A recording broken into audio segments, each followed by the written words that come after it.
Olá, como vai? Estamos aqui mais uma vez no nosso canal para continuarmos meditando na Palavra de Deus e queremos continuar com aquela meditação no profeta Jeremias em Lamentações.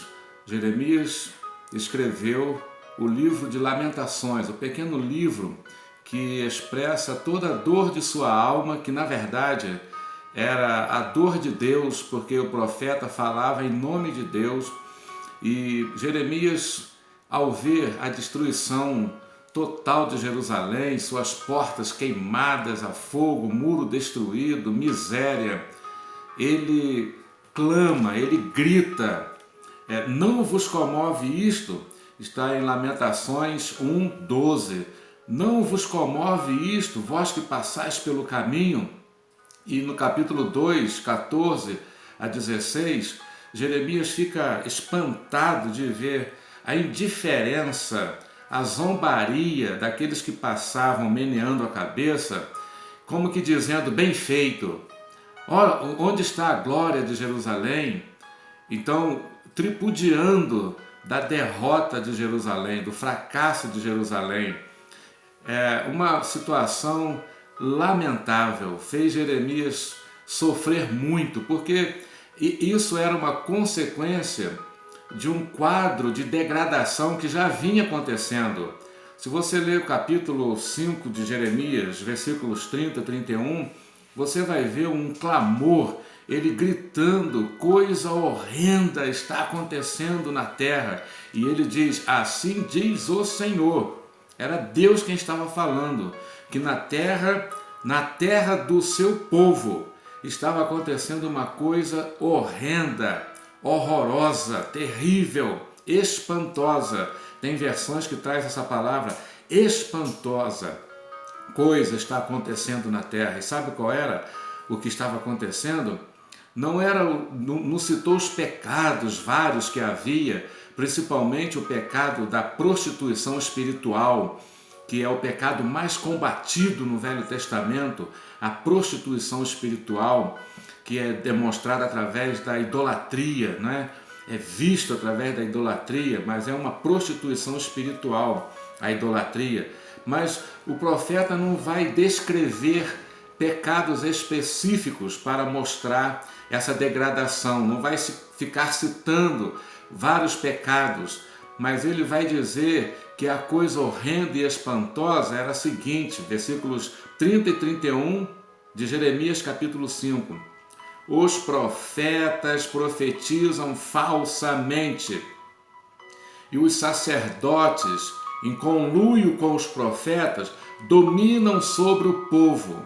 Estão dominando com profecias falsas, com mensagens de esperanças vãs, esperanças falsas, porque os falsos profetas eram mais ou menos 400 contra Jeremias, que profetizava realmente a palavra do Senhor, que chamava o povo para um arrependimento, para o conserto com Deus, contra 400 profetas que pregavam ao povo uma mensagem de falsa paz, que dizia ao povo para que o povo não se preocupasse com aquilo que Jeremias pregava. Dizia ao povo, vocês são descendência de Abraão, nós somos descendência de Abraão. Fazia o povo se agarrar a falsas esperanças, a religiosidade, ao fato de serem descendência de Abraão. Então o povo ficava descansado. Então eles pregavam paz, paz para Jerusalém, paz para nós que somos os filhos de Deus, o povo de Deus. Enquanto Jeremias pregava, vai vir guerra, vai vir juízo de Deus, vai vir julgamento. Por quê? Está havendo falsidade na pregação, mensagens falsas na pregação. E sim, havia uma degradação moral, a justiça era pervertida, havia todo tipo de pecado social, além dessa idolatria, dessa prostituição espiritual. Tudo isso era denunciado por Jeremias, que conclamava o povo ao arrependimento, mas os falsos profetas pregavam aquilo que o povo gostava. E essa é a lamentação do próprio Deus. A situação está horrenda, mas é isso que o meu povo gosta, isso agrada o meu povo. Jeremias 5, 30 e 31. Que coisa estranha. Nós queremos continuar pensando nos dias de hoje, contextualizando para os dias de hoje, para os nossos dias. Nós vemos uma situação horrorosa, também espantosa, que está acontecendo aquilo que Jesus previu em Mateus capítulo 5, 13, que diz: vós sois o sal da terra, mas se o sal se tornar insípido, para nada mais presta a não ser para ser pisado pelos homens. Quando o sal se tornava insípido, ele virava lama, ele era jogado no caminho, nos caminhos, né? Como se fosse uma espécie de calçamento hoje que a gente usa. Então jogava aquele sal no caminho e ele era pisado. E aí quando chovia, ele se tornava uma lama de sal. A igreja que Cristo fundou não é a igreja que se alia a poderes das trevas, a poderes políticos, a ideologias políticas, para com isso dar a desculpa de que está implantando o reino de Deus. Jesus Cristo jamais disse isso, jamais orientou a sua igreja a se unir aos poderes políticos dos homens, poderes podres dos homens, para que o seu reino fosse estabelecido na terra. Jesus nunca precisou disso. Ele disse: o meu reino não é deste mundo. Ele alertou os seus discípulos: sabei que entre os gentios, os que exercem autoridade, os que governam sobre eles, dominam sobre eles, dominam. Então, existem artimanhas para a dominação sobre os súditos, os reis, governadores, aqueles que exercem autoridades, têm artimanhas de dominação.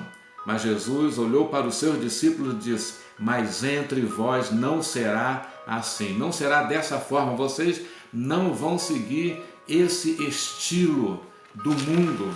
Isso está registrado em Marcos 10, 43. Marcos 10, 43. Entre vocês não será assim, vocês vão ter outro padrão de comportamento, de vida, de testemunho, de atitude. E quando nós vemos hoje a situação que, por exemplo, o nosso país está vivendo uma tragédia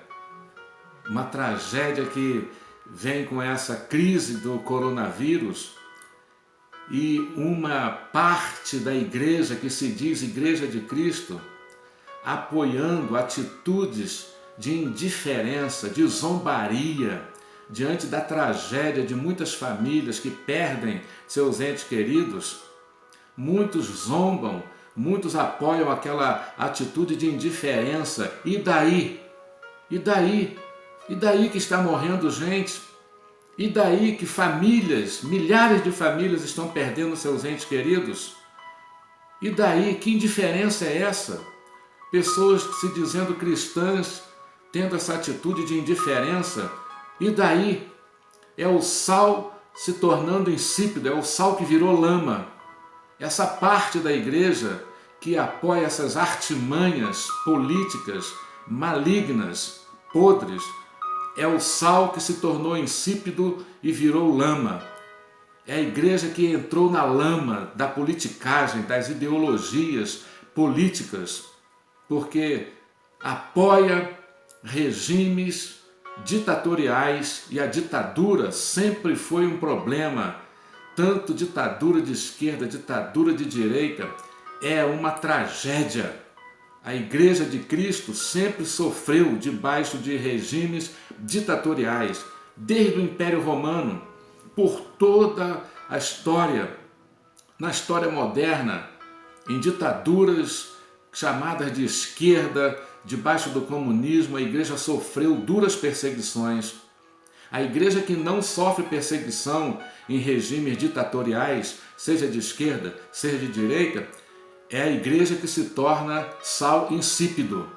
É aquela que se subordina a esses poderes políticos, a essas artimanhas, aquela que se une com essas artimanhas. Essa não é perseguida, como na China. A igreja que se uniu a aquelas artimanhas políticas do comunismo e foi considerada igreja oficial, essa não sofre perseguição, porque ela é dominada, ela é sal que se tornou insípido. Mas aquela igreja que quis seguir os princípios do reino de Deus, pregar o verdadeiro evangelho e viver esse verdadeiro evangelho de justiça, de amor, de obediência a Deus, essa igreja foi e é perseguida até hoje. Mas essa igreja sempre foi e sempre será perseguida debaixo de qualquer domínio de ditadura, seja de esquerda, seja de direita. As ditaduras de direita também não perseguiram a igreja que se tornou sal insípido, a igreja que se calou diante do pecado, das injustiças, do massacre do povo, da falta de amor, a igreja que se calou diante da indiferença para o sofrimento humano e que mudou a sua mensagem, não pregou mais aquela mensagem de redenção, aquela mensagem realmente de novo nascimento, pregou uma mensagem de adesão a uma religião chamada cristã. Essa igreja ficou em paz, falsa paz, como na época de Jeremias, os profetas que pregavam uma mensagem de falsa paz. Então, a igreja que realmente pregar o evangelho de Deus, o reino de Deus, a mensagem libertadora do reino de Deus, ela não vai se envolver com ideologias políticas, nem de direita nem de esquerda, porque a igreja está acima disso. Quando Jesus disse: o meu reino não é deste mundo, e entre vós não será assim.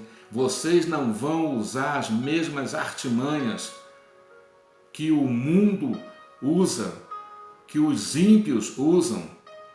Aquele que dentre vós quiser ser o primeiro, seja o que vos sirva.